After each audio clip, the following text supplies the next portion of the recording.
Nah, sebelum Bunda USG, Bunda harus tahu dulu nanti mau tanya apa nih sama Pak dokternya atau Bu dokternya saat Bunda USG. Nah, untuk itu Bunda harus menyimak video ini supaya Bunda tahu apa saja yang harus Bunda tanyakan nantinya.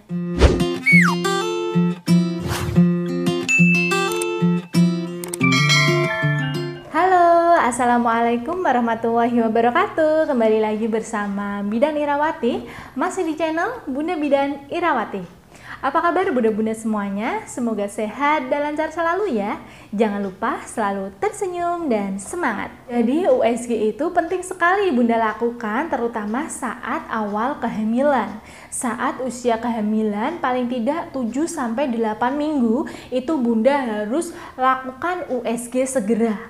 Nah, USG di awal kehamilan ini atau di trimester awal kehamilan ini tujuannya itu untuk mengetahui apa saja. Yang pertama yang harus Bunda tanyakan di awal kehamilan ini, apakah Bunda benar-benar hamil? Terlihat apakah sudah ada kantong ketubannya di dalam rahim Bunda. Nah, biasanya sudah dinyatakan positif hamil, ada yang tidak terdapat kantong ketuban di dalam rahimnya.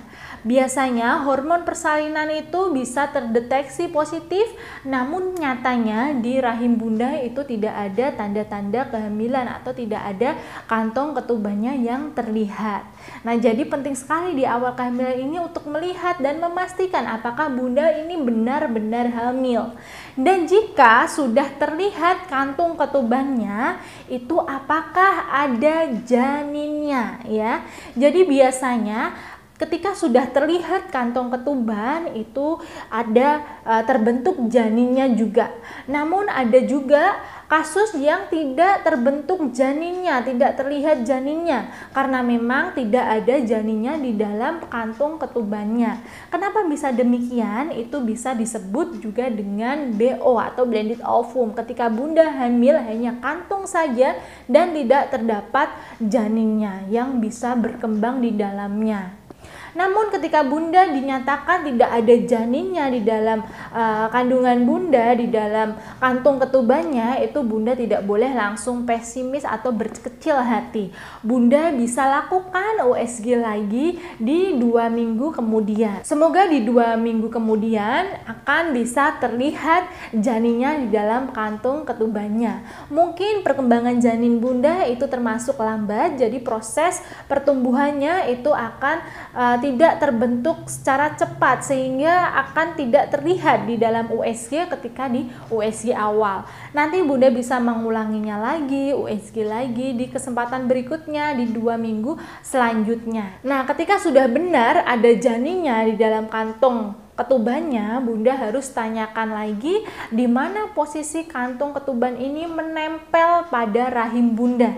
Karena normalnya itu kantung ketuban itu nempelnya itu ada di bagian fundus atau di bagian atas rahim kanan atau kiri. Nah, jika tidak dalam posisi yang normal itu biasanya kantong ketuban ini itu menempelnya pada bagian segmen bawah rahim atau bisa menutupi mulut rahim atau juga bisa menempelnya di luar kandungan atau kehamilan ektopik. Jadi Bunda harus benar-benar pastikan bahwa kehamilan Bunda ini kantong ketubannya itu menempelnya ada di atas bagian rahimnya ya, jangan sampai di bagian bawah karena kalau di bagian bawah itu dapat menutupi mulut rahim sehingga nanti kalau semakin besar kehamilan Bunda itu sulit untuk proses persalinan normal karena plasenta pasti juga akan tertanam di bagian bawah rahim atau menutupi mulut rahim sehingga kalau kepala bayi mau lahir secara normal itu akan tertutup oleh plasenta atau ari-ari. Nah, sama juga halnya dengan kehamilan ektopik atau di luar kandungan, itu nempelnya janin itu, kantung ketubannya itu nempelnya di luar rahim. Jadi nempelnya bukan di dalam rahim Bunda. Nanti kalau di USG itu tidak terdapat kantong ketubannya di dalam rahim atau tidak terdapat janinnya, melainkan akan terlihat kondisi janinnya itu ada di luar rahim. Sehingga biasanya kalau kehamilannya itu nempelnya di luar rahim itu akan terjadi keluhan selama hamil. Keluhannya biasanya nyeri perut yang amat berlebih, kemudian bisa terjadi flek darah juga.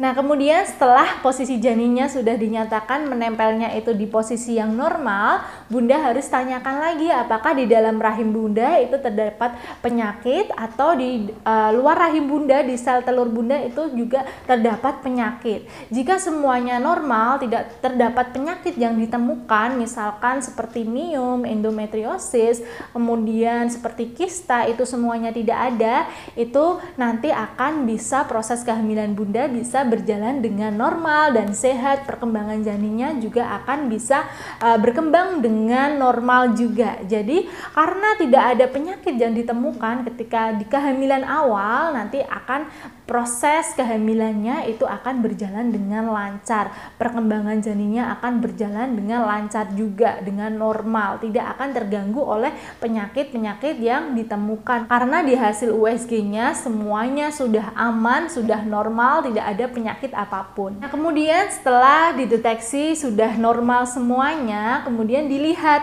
apakah jantung dedek bayinya itu sudah terlihat detaknya.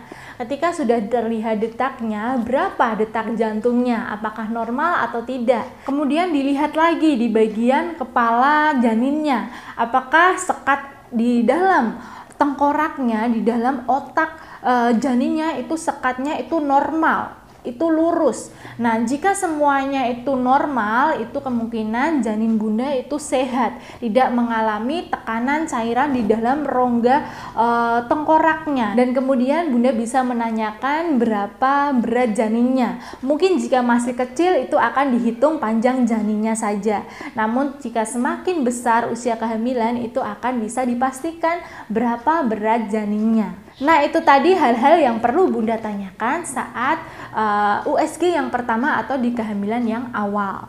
Kemudian di kehamilan trimester 2 atau menjelang trimester 3 mungkin Bunda bisa USG dan menanyakan jika Bunda perlu mengetahui jenis kelaminnya, Bunda bisa tanyakan jenis kelaminnya. Tapi jenis kelamin itu gampang-gampang susah. Susahnya kalau misalkan janinnya posisinya itu menutup kakinya, itu akan susah terlihat jenis kelaminnya karena tertutupi sendiri oleh anggota gerak si bayi. Kemudian di trimester 2 atau di trimester akhir menjelang persalinan, Bunda wajib sekali menanyakan kondisi keseluruhan dari janin Bunda. Misalkan apakah terdapat lilitan tali pusat di bagian leher janinnya. Kalau terdapat lilitan, itu terdapat lilitan berapa? Apakah lilitan 1, 2, atau 3, dan lilitannya itu posisinya bagaimana? Apakah terlalu kencang atau longgar ya? Karena lilitan tali pusat ini sangat berpengaruh pada proses persalinan nantinya. Bisa jadi proses pembukaan persalinan nanti dapat berjalan dengan lama jika ada lilitan tali pusat yang begitu banyak atau lilitan tali pusat yang kencang ya. Yang terpenting lilitannya itu longgar, nanti akan tetap aman saat proses persalinan. Kemudian dari tali pusat tersebut apakah pendek ataukah panjang, apakah besar ataukah kecil, nah seperti itu. Kemudian dari air ketubannya apakah masih cukup, apakah air ketubannya sudah habis, itu akan terlihat di dalam USG. Kemudian warna dari air ketuban apakah masih jernih ataukah sudah keruh, itu akan terlihat. Jadi harus dipastikan benar-benar. Kemudian posisi dari bayinya, apakah posisi bayinya sudah normal, kepala bayinya sudah di bawah, atau jika sudah trimester ketiga apakah kepala bayinya sudah masuk ke dalam panggul. Nah, itu harus ditanyakan juga ya Bunda.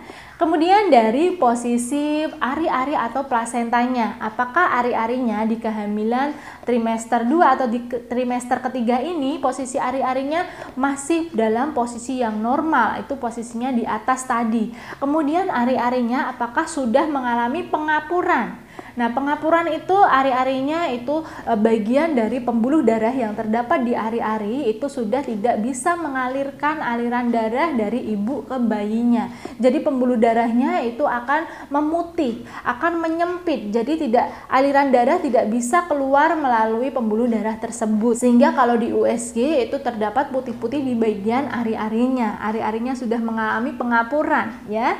Pengapurannya grade berapa nanti bisa ditanyakan sama dokter kandungannya, apakah masih bisa boleh ditunggu lagi untuk kontraksi persalinan secara alaminya. Kemudian Bunda bisa tanyakan HPL menurut USG itu kapan. Karena kalau HPL menurut USG itu masih bisa ditunggu lagi sesuai dengan kondisi janinnya, itu Bunda bisa menunggu lagi walaupun sudah lewat HPL dari perhitungan HPHT. Jadi ketika Bunda USG dari hasil USG secara keseluruhan itu masih dalam batas normal semuanya, itu walaupun Bunda sudah lewat HPL dari HPHT, Bunda tetap bisa menunggu kontraksi asli persalinan datang dengan sendirinya.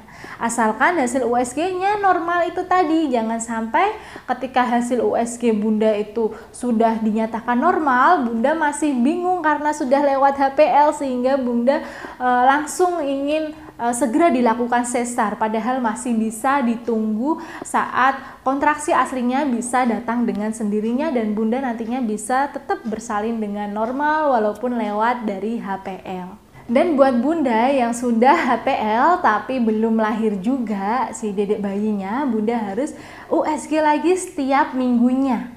Karena jika hasil USG setiap minggunya itu masih normal semuanya, itu masih bisa ditunggu sampai maksimalnya 42 minggu atau 2 minggu lewat dari HPL. Jadi mulai sekarang buat Bunda-Bunda yang belum USG, ayo segeralah USG untuk memastikan kondisi janin Bunda apakah masih bisa ditunggu lagi untuk proses persalinan normal ataukah harus segera dilahirkan si dedek bayinya. Dan yang masih trimester 1 untuk memastikan benar-benar kondisi kehamilannya itu sehat semuanya, normal semuanya, tidak ada penyakit-penyakit yang ditemukan dan posisi rahimnya, posisi dari janinnya, semuanya itu dalam posisi yang normal. Nah Bunda, cukup sekian yang dapat Bidan Irawati sampaikan pada kesempatan kali ini. Kurang dan lebihnya Bidan Irawati mohon maaf. Wassalamualaikum warahmatullahi wabarakatuh. Dadah.